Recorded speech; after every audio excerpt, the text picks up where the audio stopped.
itu maksudnya sistem informasi manajemen itu ditujukan meningkatkan produktivitas karena dia tadi terkoordinasi menyeluruh, jadi dia akhirnya produktivitas semua manajemen baik itu top, middle ataupun lower itu akan meningkat. Yang terakhir adalah menggunakan kriteria mutu yang telah diterapkan. Tadi berbicara misalnya ya, salah satu mutu kan kalau kita punya pedoman, prosedur penerimaan santri baru, lalu kemudian ditetapkan standar tes baca tulis nilainya 70, maka itu berarti ada mutu yang ditetapkan, baik dia bersifat prosedural maupun bersifat kapasitas kompetensi. Ini yang kemudian ketika dia sudah menjadi satu sistem informasi manajemen, maka itu pasti ada mutunya. Tidak mungkin sembarangan, dia pasti dengan sendirinya. Karena sistem informasi manajemen akan berbarengan dengan standarisasi terhadap apapun yang dilakukan di dalam suprasistem itu. Selanjutnya, apa tujuannya secara umum? Pertama, kalau ini sengaja nih ditulis purpose-nya. Meskipun di situnya nggak ada purpose ya, sengaja saja. Mendukung fungsi kepengurusan manajemen. Karena ini memang manajemen. Kepengurusan manajemen berarti mendukung bagaimana pengurus itu berfungsi. Yang kedua adalah mendukung pengambilan keputusan manajemen. Ketika manajemen itu akan mengambil keputusan, manajemen purpose itu juga menjadi tujuan daripada SIM ini. Yang terakhir adalah mendukung kegiatan operasi.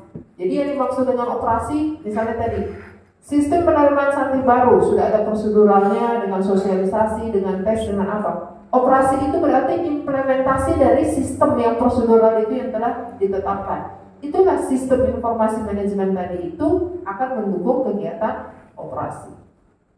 Terlalu cepat ya? Sengaja biar cepat pulang waktunya. Nanti supaya yang ngantuk tidak sempat ngantuk. Karakteristik sistem informasi manajemen. Apa karakteristik dari SIM? Pertama, dia harus beroperasi pada tugas yang terstruktur. Karena dia sistem informasi, jadi bukan yang sporadis. Bukan, dia harus terstruktur. Makanya di situ ada prosedur operasinya, ada aturan pengambilan keputusannya, ada arus informasinya. Kalau mau mendaftar berarti kemana? Ikut ke link mana? Mendaftar ke web mana? Menghubungi siapa? Itu berarti berkaitan dengan prosedur, aturan, dan arus.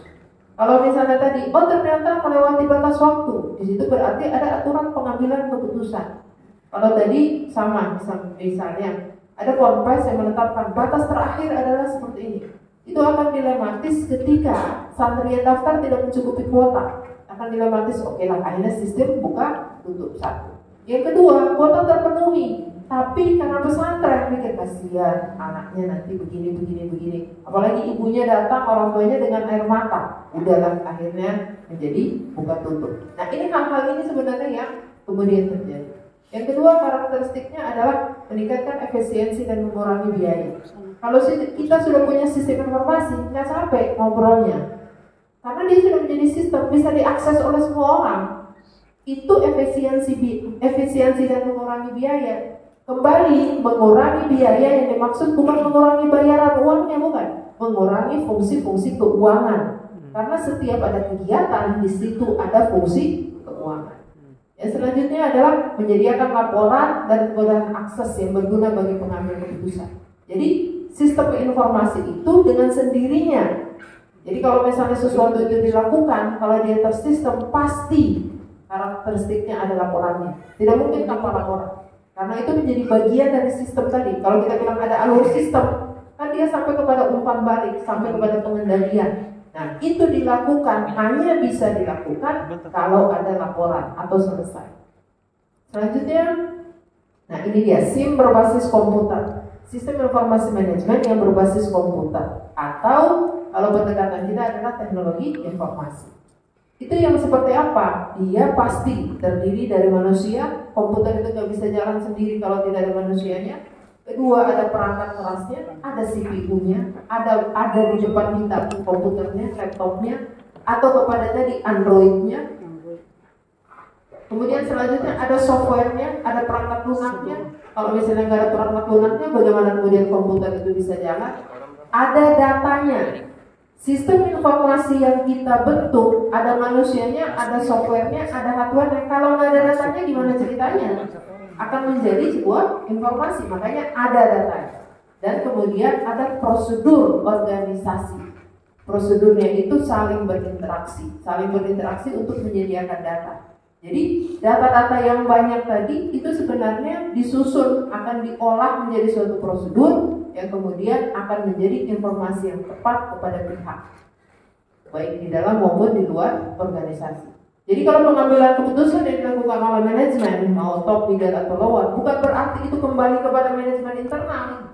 Itu bisa jadi akan kembali kepada pemakai. Kalau misalnya kita bilang konsumen itu di luar. Konsumen itu yang kita target pasar kita. Maka di sini pasti hal itu sistem informasi manajemen itu juga akan berguna kepada pihak eksternal.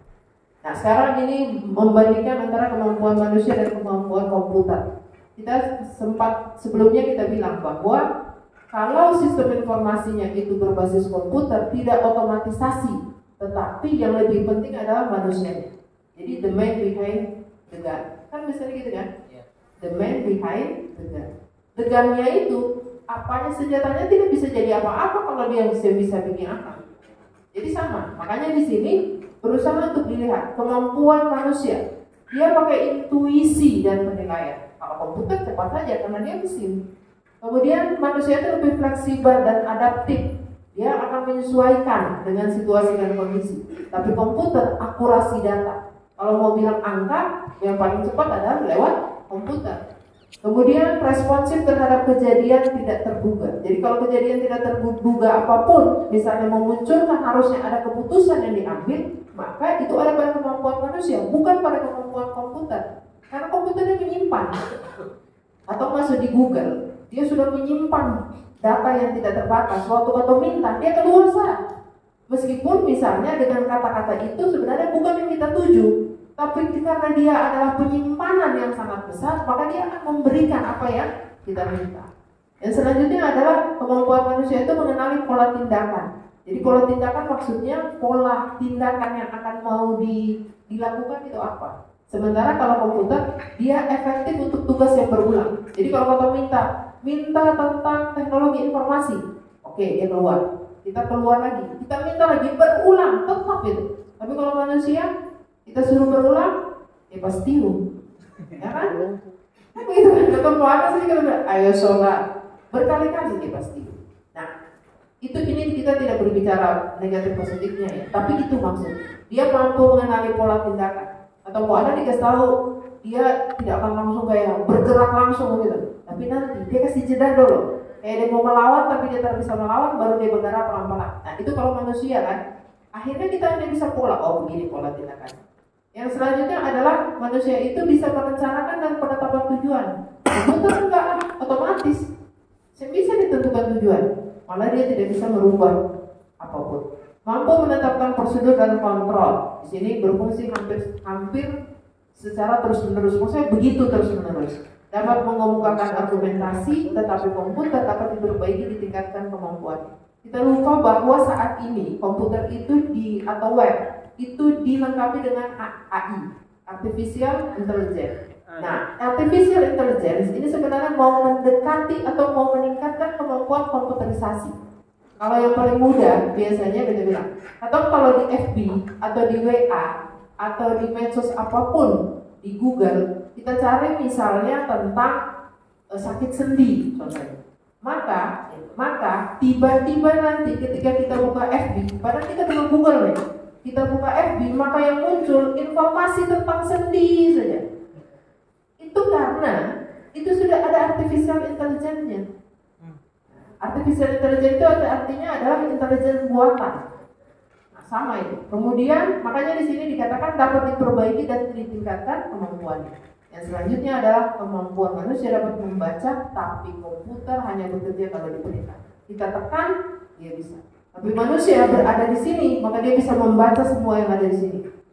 Kemampuan dia membaca orang, beradaptasi dengan orang itu bisa dengan mudah dilakukan. Persoalan pokok dalam SIM modern. Persoalan pokoknya apa? Pertama manusianya. Tadi kita bicara ya, Kalau misalnya manusia, komputernya segitu maju punya artifisial, mau diapakan manusianya tergantung kepada manusianya. Bergunanya seperti apa, seberapa besar gunanya, hanya 10%, 50%, 60%, sampai 100%, itu bergantung kepada manusia. Jadi SDM ini menjadi persoalan. Yang kedua adalah perangkat keras. Perangkat keras ini adalah tingkat komputernya. Kalau misalnya kita pakai komputer Apple yang 30 juta, tentu berbeda dong CPU-nya dengan yang pakai rakitan yang harga 2,5 juta. Akan berbeda karena memang berbeda hardware-nya. Kemudian selanjutnya perangkat lunak. Perangkat lunaknya itu otomatis juga berbeda. Kalau kita masuk di Apple misalnya atau masuk ke produk tertentu, dia tidak menerima hal yang lain. Dia punya safety yang lebih kuat. Tapi kalau yang lain bisa dengan mudah. Nah ini harus diketahui dan itu tetap pada manusianya. Perangkat itu sendiri sudah menyajikan kapasitasnya, manusianya juga harus beradaptasi, meningkatkan kemampuannya sesuai dengan kapasitas perangkat itu supaya bisa digunakan. Yang selanjutnya data. Yang selanjutnya prosedur.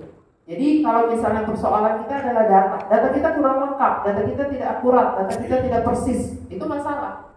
Kalau misalnya prosedur yang kita tetapkan lompat, karena kita tidak berpikir rasional, nah itu masalah. Berpikir prosedural itu berpikir detail, berpikir kalau misalnya kata-kata adalah radikal, berpikir radikal. Radikal itu berpikir sampai ke akar, bukan radikalisme ya. Jadi kalau kita lihat definisi radikal itu berpikir kepada akal, dia kepada akarnya. Jadi bisa mengenal sampai kepada bahan yang paling awal. Nah itu prosedur. Tapi kalau kita tidak terbiasa seperti itu, maka persoalannya sistem informasi manajemen kita akan bermasalah. Kemudian jaringan kerja informasi. Ini yang kita ketahui pertama, didesain untuk menyediakan informasi bagi tiap unit fungsional. Kita berbicara manajemen, jadi gini.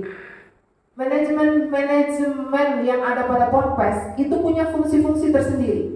Misalnya ketika bagian logistik fungsionalnya berbeda dengan bagian kurikulum, berbeda dengan di madrasah, berbeda dengan di Busra, berbeda dengan di kuliah.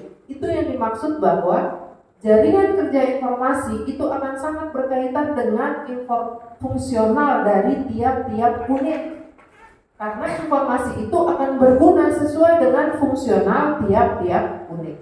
Yang selanjutnya adalah sistem informasi untuk unit fungsional itu saling berhubungan dan dikelompokkan dalam sebuah subsistem yang melayani kelompok itu. Jadi fungsi operasional. Jadi kalau misalnya ada fungsi misalnya begini, ketika kita mau ujian, sistem ujian akhir, maka di situ ada panitia, ada tata usaha, ada kepala sekolah, ada guru yang buat soal. Nanti secara fungsi operasional bagaimana itu dilakukan secara keseluruhan, itu bergantung kepada unit-unit tadi yang berfungsi. Kalau guru ada yang buat soal, terganggu secara operasional ujian itu. Nah itu yang dimaksud. Yang selanjutnya adalah kaitan antara unit fungsional itu dapat disederhanakan dengan pemakaian kaitan interaksi antar kelompok. Maksudnya jaringan informasi tadi, unit fungsional tadi itu bisa kemudian dibuat dalam bentuk antar kelompok. Kalau antar kelompok ini sebenarnya bisa kita katakan, kalau dikatakan kelompok itu fungsi operasional. Jadi ada unit fungsional, ada fungsi operasional, itu adalah kelompok berdasarkan fungsi operasionalnya. Nah itu bisa ditarik unit fungsional itu masuk langsung kepada fungsi operasionalnya. Jadi kalau fungsi operasional kan sudah terlaksana, sudah kepada implementasi dari sistem itu. Jadi kalau sistem penerimaan siswa baru secara operasionalnya itu sudah mendukung semua lintas unit fungsional yang ada di situ. Misalnya panitia sosialisasinya ada, panitia yang tesnya ada. Nah itu yang dimaksud unit-unit fungsional karena fungsinya berbeda. Kemudian yang selanjutnya adalah kebutuhan informasi itu tergantung pada fungsi operasional. Jadi kalau misalnya unit manajemen yang ada pada Ponpes itu ada fungsi operasionalnya. Itu kebutuhan informasinya bergantung kepada fungsi operasional. Di dalam fungsi operasional itu ada unit fungsi fungsional. Sehingga yang dibutuhkan adalah struktur sistem informasi manajemen berdasarkan fungsi organisasi. Jadi kalau misalnya mudir, kepala sekolah itu organisasinya, kepala rumah tangga, logistik itu fungsi organisasinya. Itu akan mendukung operasional daripada itu. HTU itu adalah organisasinya. Sementara pada sisi yang lain, kebutuhan informasi yang bergantung pada tingkat kegiatan manajemen ini akan membutuhkan struktur informasi manajemen berdasarkan kegiatan manajemennya. Jadi otomatis informasi itu bergantung kepada strukturnya membutuhkan apa. Jadi jangan sampai dia kalau dibilang diterima oleh pemakai dibutuhkan, relevan, bisa digunakan. Tapi kalau misalnya enggak, kalau kita bilang malpraktek itu tidak ada gunanya. Nanti kalau misalnya sistem informasinya itu bisa diakses secara keseluruhan, misalnya itu tidak tepat. Jadi kalau misalnya kita membuat sistem informasi yang berkaitan dengan keuangan, maka itu hanya akan bisa diakses oleh unit fungsional yang berkaitan dengan keuangan. Tidak perlu diakses oleh yang tidak punya hubungan dengan itu. Alhamdulillah, inilah yang ditunggu-tunggu. How about your phone pass? Kenapa? How about your phone pass? Apa? Amazing. Alhamdulillah. Mudah-mudahan ya. Amazing setelah ini ya. Kenapa itu merah? Itu ada filosofinya tuh. Sebab amazingnya itu tanda tanya. Tanda tanya banyak. Atau tanda seru. Kalau amazing kan tanda seru ya. Tanda serunya banyak. Kira-kira seperti itu. Dan ini sebenarnya yang ditunggu. Wassalam. Kita masih punya waktu sebenarnya. Mohon maaf kalau tadi sengaja di scriptnya itu sengaja memang dipercepat. Itu sangat disengaja. Jadi mungkin tadi ada yang melepetan begitunya sengaja. Oke, ada pertanyaan?